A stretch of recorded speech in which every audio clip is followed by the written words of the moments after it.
The lie is the thing that really sets us up for failure and sets us up for some of the hardships in life.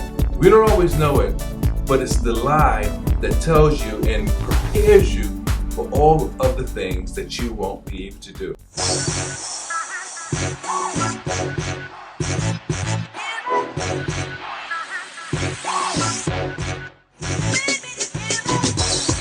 The lie is the thing that, you really got to really size it up. It's kind of like a bully. You're expected to do this great thing, and here comes the bully, right? And you've got to get around the bully first in order to do the thing. But the truth of the matter is the bully won't let you buy unless it's under his terms. So you have to understand that, our parents and grandparents, they didn't mean any harm. They told us the best that they could. They told us all that they knew, and we took it hook, line, and sinker, only to find out it's not quite that way. So when you think about the lie and the things that you were told growing up, you know what? It's prepared you for a tougher lifestyle. It's prepared you for the unknown, so to speak. I call it the training ground. You see, all of the things that I did, to me, they were the training ground because I was supposed to be a singer, which I did. I sang all around the world, but I wasn't a world-renowned singer.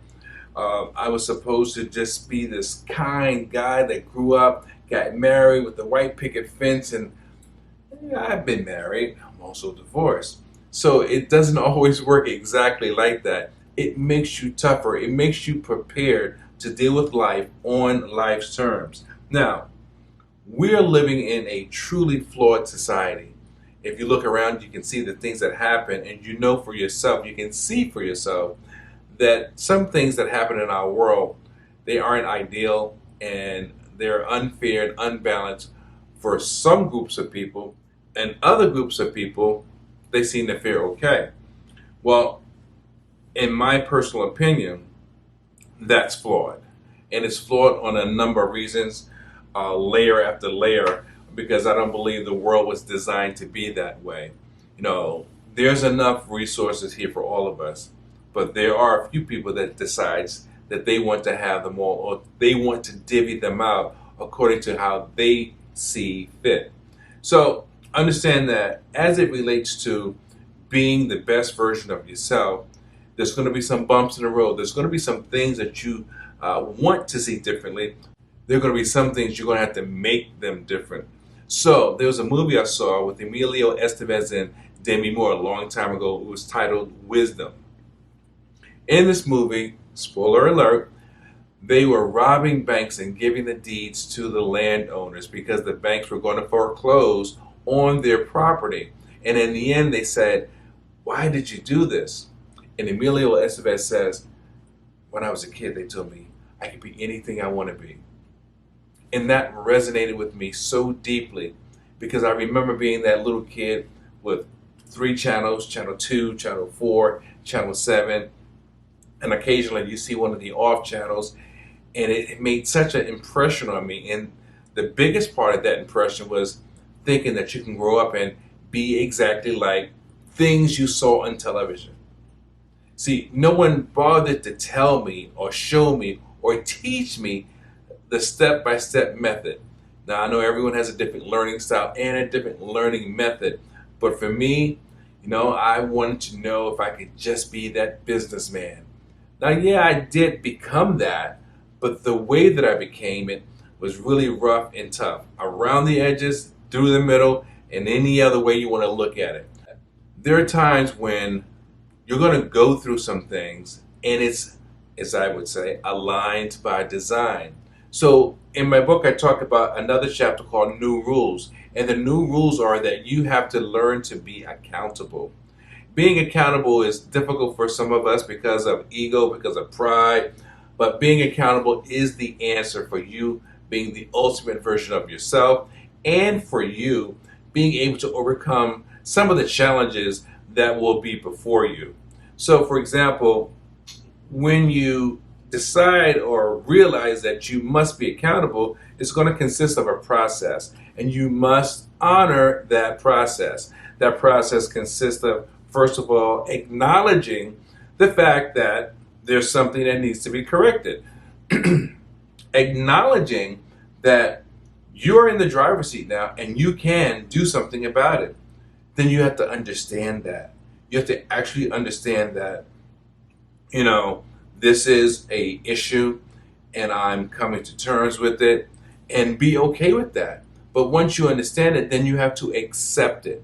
And when I say accept it, I don't mean to accept it and stay there in that space, but accept it and be willing to move beyond that space now that you know what's the problem. And then you need to be able to identify the skills that you're going to need to be fortified, to be reinforced, to be maybe even the subject matter expert in that area or a particular area that gives you the freedom and the liberty to move forward and to move beyond. You're going to have to choose your style, the way you go about it, how you look doing it, what area is going to be for what group of people, etc., etc. That's going to be when the magic happens. And again, there will be ups and downs, but at least you know this going in, and you're going to find yourself in a much better space, a much better controlled space. So that's really important. And I'm happy for you, because once you do this, no one can take it away from you. Now, my book, Radiate the Brain, which is part of this book series, the book series is about 4 books, and everything that I'm talking to you about, it comes from the book series, either one book or the other. But the book, Radiate the Brain and Change the Game, it's talking about risk and fear. We take risk every single day. And sometimes we're very afraid, because when we don't know about a thing, it gives us reason for pause.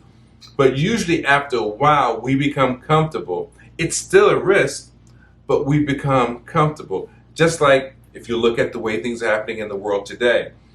You see all this violence, negativity, all of this stuff, even in your news programs, all of this stuff, and I do mean all, you become inundated with it, and it becomes just overwhelming. And if it becomes overwhelming, after a while, you will start to see this as normal activity, normal information, normal energy. And the moment things become normal, you get numb. And the moment you get numb, you start to accept it for what it is. Hey, I didn't make this stuff up, but that's how we are affected as human beings. So you have to understand there's other things you're going to have to do. You have to be willing to embrace mistakes. To me, I think mistakes are a very good way to learn things. I was sending out newsletters, for example, and a couple of my friends responded saying, "Hey man, you mistyped the word," or "Hey man, you used the word in the wrong way. It was singular, not plural, or plural, not singular." But the point is, now I have to figure out a way to create this newsletter or this information without sending it out to the mass public with errors, right? Now, I am a writer, but I'm not an editor. There's always a way for you to find how to overcome some obstacle in your life, and I highly recommend that you do that. But I'm sure once you get on your new journey, you're going to be so excited that you will just do it, because you're going to find out these things and you're going to accept them, you're going to embrace them, and you're going to also look for ways of improving your new space in the world. Now, there are other things that you have to learn to accept as well, or learn to endure. I'm talking about investing, and most times people think about investing, they're thinking about money. Yes, investing is dealing with money, but it's also about how you invest or spend your time. You see, when you spend money, it's usually wasted. When you invest money, it's expected to be something of value, and that will grow. But when you spend or waste your time, you cannot get it back. So as it relates to investing, you should consider investing something very critical as you're moving forward in this new space, with finding out what's your new sweet spot, or finding out how you've tweaked things to become a better version of you. So I think that's really important. And I think if you adopt these new principles and you adopt these habits, not only will you be happier, but your clientele will be happier as well. Now, I don't know if you've seen the movie Concussion with Will Smith about the African doctor who comes to America for his big opportunity. Well, I saw it, and first I didn't want to see it because I didn't think it was any good. I didn't think there was any action. I didn't think there were any explosive. There was just nothing in it for me. But what I found out was it's a good film, really good film. And in watching the film, I realized that, you don't always need explosions, computer graphics, or love making to make a good film. If the storyline is important enough, if it's deep enough, if the acting is well done, then you can really enjoy the good story. And I enjoyed Concussion because what happened was the doctor goes up against the NFL, right? Because of all these players having problems. They're having concussions. They're on drugs. They're losing their money. They're drinking. They're spousal abuse. All these things. And the doctor's trying to figure out, why is this happening? Well, the doctor found out why it was happening, and the NFL would not listen to his findings. But he finally got an opportunity to share it. And he went on to say that, boys play JV and varsity and college football, and they're all gung-ho. They've been doing this for years and years. And for those that make it, by the time they get to the NFL, they've endured up to 20,000 hits. Now just think about that. Junior varsity, college. Now you're in the NFL. And you've already endured up to 20,000 hits. So this is my question. How many hits have you taken? How many times have you been told you're not good enough? How many times have you been shut out, shut down? In fact, you walk by and you hear people's voices start to slowly quiet because they don't want you to hear what they're talking about. You see, these are the concussions of life, folks. And it's going to happen to you, just like it's happened to me, and it will happen to others as well. This is why you have to be prepared to radiate the brain and change the game as it relates to your daily life. And, we have to learn how to overcome these scenarios and situations. But that's not all. In my book, Aligned by Design, I talked about the fact that it's important to understand personality types. When you understand personality types, it's so much easier to deal with other people. One of the most important personality types you need to learn how to deal with is your own. That's just the fact. Now, not only is personality types important, but also knowing that nothing in this world happens usually as a single occurrence. Everything happens usually as a series of events. That's why I say life is compounded. So you have to understand it for what it is and be able to accept it so that you can embrace things and move forward in your development, in your personal and professional development, and in your daily lives. Because again, you're going to find there are going to be some times that things happen and you're not really sure why. But when you trace your steps back, you realize that you understand that, yeah, there are a bunch of things that led up to that event. Now, how you do that is important as well. And there's something called critical in-depth analysis. I also write about that in the book, Aligned by Design. And with critical in-depth analysis, don't get me wrong, I'm a coach, and there are a lot of coaches that really help. I know I've had a lot of coaches, mentors, overseers that I have spoken with that have helped me.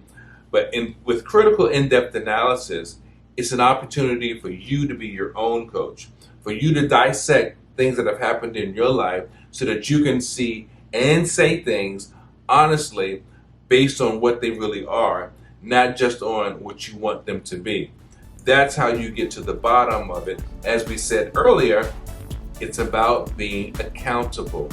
So there's different ways of being accountable, but I'm hoping that this information has impacted you. I know I didn't have a lot of time to share it, but I wanted to run through it, and I hope you've written down some of these things as it resonated with you. Share it. Please subscribe to my YouTube page. Look for me on social media, and I'd love to share more with you and maybe even go into greater depth on how it relates to you being able to radiate the brain and change the game in your life. Thanks again.